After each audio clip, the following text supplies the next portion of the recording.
আইন শৃঙ্খলা রক্ষাকারী বাহিনীর গুলিতে রংপুরের শিক্ষার্থী আবু সাইদের মৃত্যুর ঘটনায় তৎকালীন সরকার এবং সরকার সমর্থক ছাত্র সংগঠন ছাত্রলীগের বিরুদ্ধে ক্ষোভের বিস্ফোরণ ঘটে 17 জুলাই।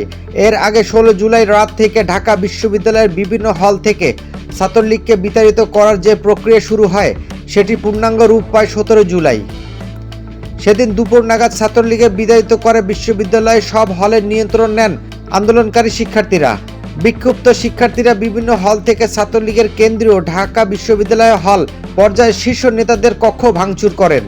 16 জুলাই যারা শহীদ হয়েছিলেন 17 জুলাই তাদের গায়েবানা জানাজা ও কফিন মিছিল কর্মসূচি ছিল বৈষম্য বিরোধী ছাত্র আন্দোলনের।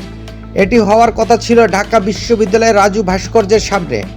নির্ধারিত সময় কিছুক্ষণ আগে আক্তার হোসেনের কয়েকজন শিক্ষার্থী রাজু ভাস্কর্যের সামনে যায়।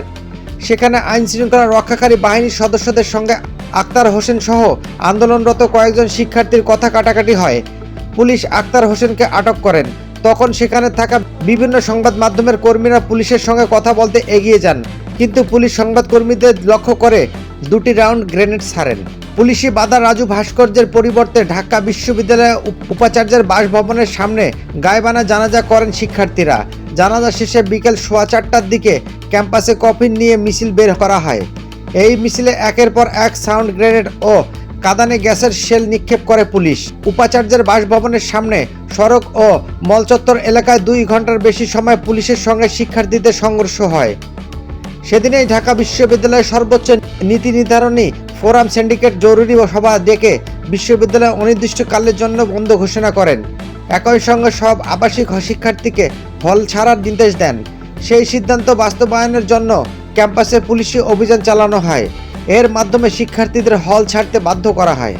অন্যদিকে রাতে মোবাইল ইন্টারনেট বন্ধ করে দেয় তৎকালীন আওয়ামী লীগ সরকার। অবশ্য এর আগেই সামাজিক যোগাযোগ মাধ্যম ফেসবুকে কমপ্লিট শাটডাউন কর্মসূচির ঘোষণা দেন বৈষম্য বিরোধী ছাত্র আন্দোলনের অন্যতম সমন্বয়ক আসিফ মাহমুদ।